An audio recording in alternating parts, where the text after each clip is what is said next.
Belgium bans religious slaughtering practices, drawing praise and protest.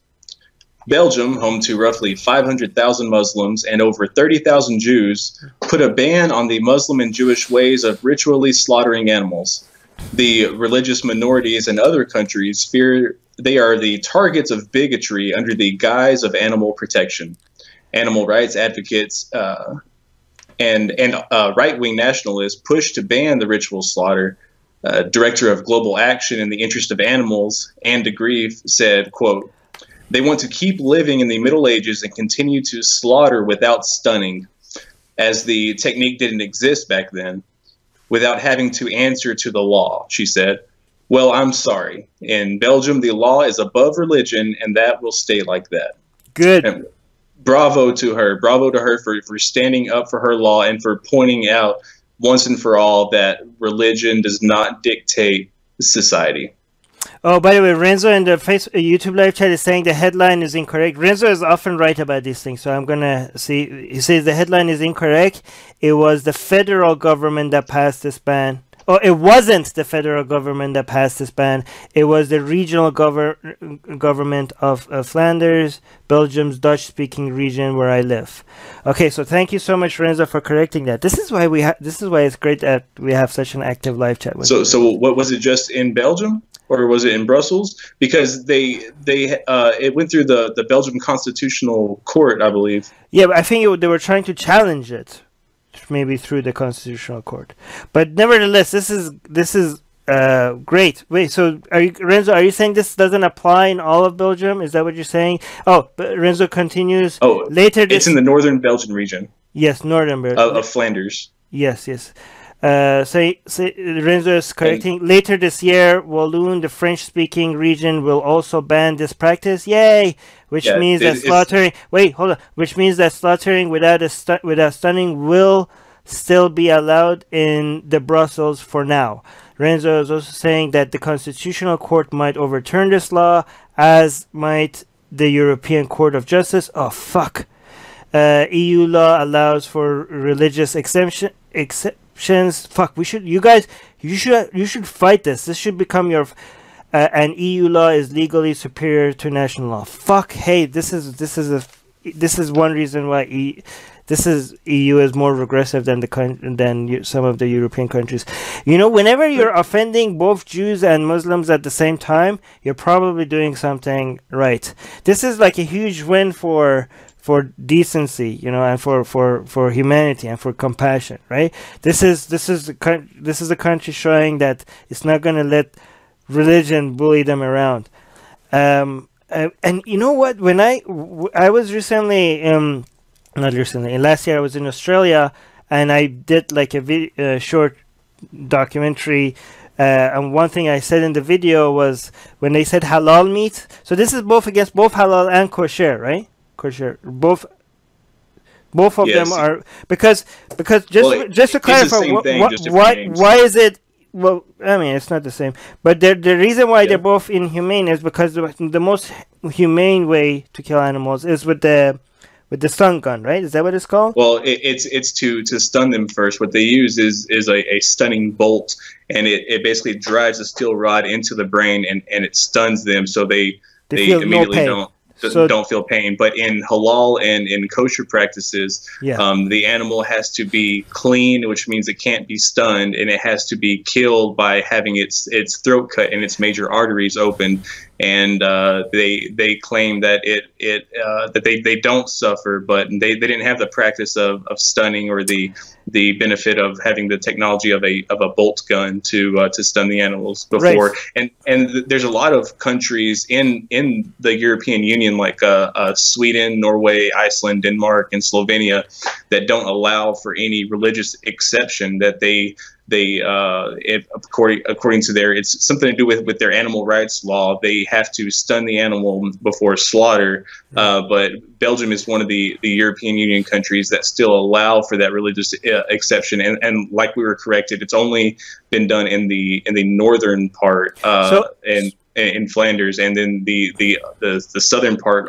Yeah, we already said that. But so to be clear, when Muslims, when they want halal meat, the claim is that you cut their neck, right, and then you have to let all the blood to pour out, right?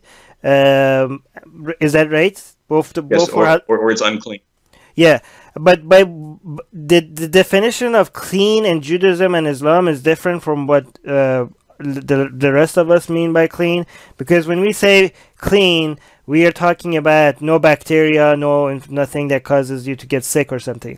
For them, blood is just like has magical unclean powers, so that's why you just like, so if the whole thing for them is to get the blood drained out, right? But again, this for their methods, the animal suffers. And they have two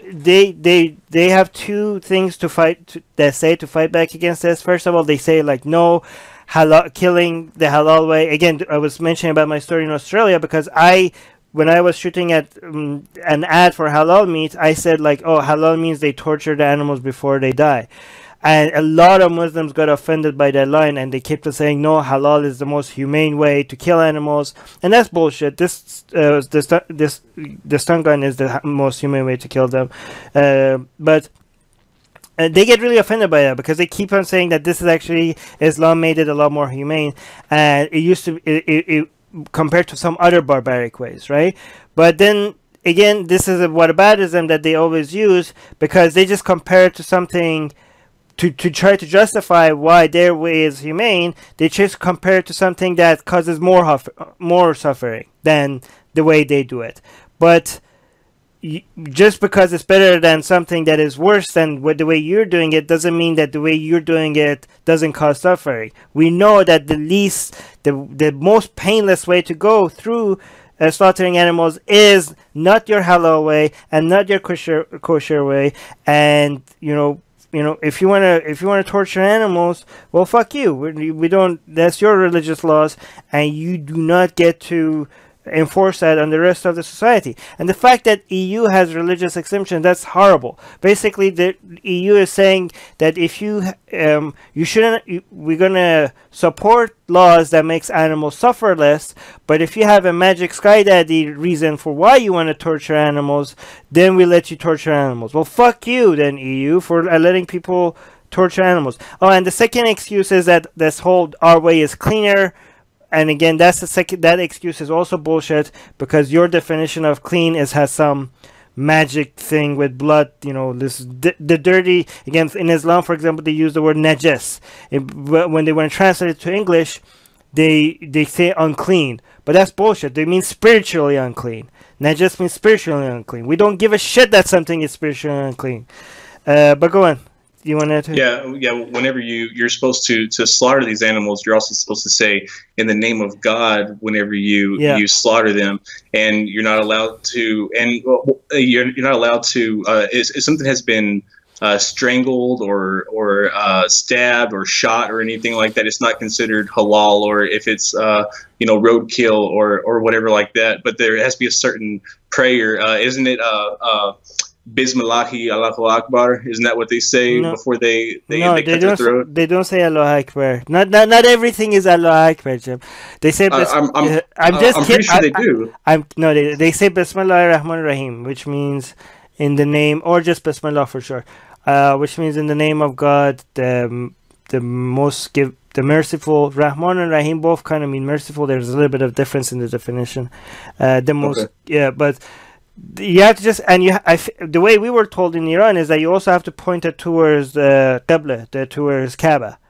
And no other animals can see it happen. Like, it has to be alone, away from other animals. Oh yeah, they actually take so much pride in that. Like, we care about animals so much that we don't want the other animals to see that you're killing it. But well, okay, if we care about animals so much, then this is the most painless way. Yeah, this is what religion apologists do. They have like a whole bunch of bullshit that they defend, and they sprinkle it with a little bit of like kind things and humane stuff, and every time you try to point at the suffering and the bullshit, they try to redirect the attention to the kind stuff. Well, like, okay, well, that's there, good, but this is still fucking barbaric. You're still torturing animals. That doesn't excuse the fact that you're torturing animals. Well, and even if they find some justification for it and say that it's not as bad, still they cannot argue that these animals experience pain for whatever amount of time from the time that their neck is cut to the time that they lose consciousness from loss of blood, which even if it's seconds, it's still longer and more torturous than if they were to just stun it. Right. So the top comment is on Facebook is law should always be above religion. Well, I mean, humane laws should be above religious laws. That's how we clarify it. Bert is saying, I hope we, the Netherlands, will follow their example soon. Good for you, Belgium. I hope that you guys, if EU tries to take this away from you, I hope there is, animal rights activists. This is your moment to actually do something that helps, because a lot of animal rights activists have been harmful in my way for animal rights because of the way that they have treated animal rights activism. A lot of them are good though, but I think if you want to do something that is really like the animal rights activists in all of Europe should like protest against EU if they try to make Judaism or Islam come before protecting animals from being tortured. You want to read anything in the YouTube live chat?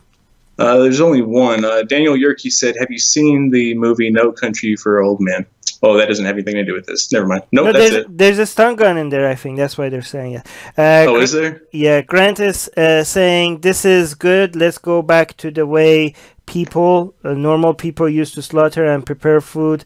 I think you mean let's not go back. Let's do it humane. Because the stun gun is the most humane way, and it's not the way that people used to do it. Chris is saying, okay, Chris, that question is not relevant to the show, but the answer to that is yes. Grant is saying, does anybody know this? It's not torture, it's how to do it. Your meat does not get contaminated. It's not. It's the stun gun. The Muslim, a lot of Muslims and Jews, they're trying to make it sound like their way. It makes it sure that it doesn't get contaminated. That's bullshit. There's nothing in their religious practices that ensures that. In fact, the health standards that these Western governments that they're in have on making sure the food is not contaminated is way above their barbaric ancient standards that they have. Yeah, if they were worried about contamination, then the original law would say, "And thou shalt bleach surfaces before butchering," or just wash your hand in, one thing that could be in every scripture that would have saved like millions of lives if it was in the Bible or in the Quran. Wash your hands in wine before doing surgery. What about covereth thy mouth when you sneeze? I don't know how many thousands that would save, but I'm pretty sure just saying that one thing, wash your tools and your hands in wine before you do surgery, would have saved millions and millions of people. I mean, maybe, but I mean, wine back then didn't have a very high alcohol content either. I think it's just a little bit is enough. Correct us if we're wrong. Or maybe just boil it in hot water. How about that? There you go. Boil your equipment in hot water before... Sterilize. Before you use them in surgery. Atheist Republic wants to give atheists a louder voice. Let's show them that we're listening, no matter which language they speak. With your support, we will be able to produce our shows in Arabic, Spanish, Persian, Portuguese, Malay, Bengali, Urdu, Hindi, and other languages. Help us get there. Check in the description for ways you can support our projects.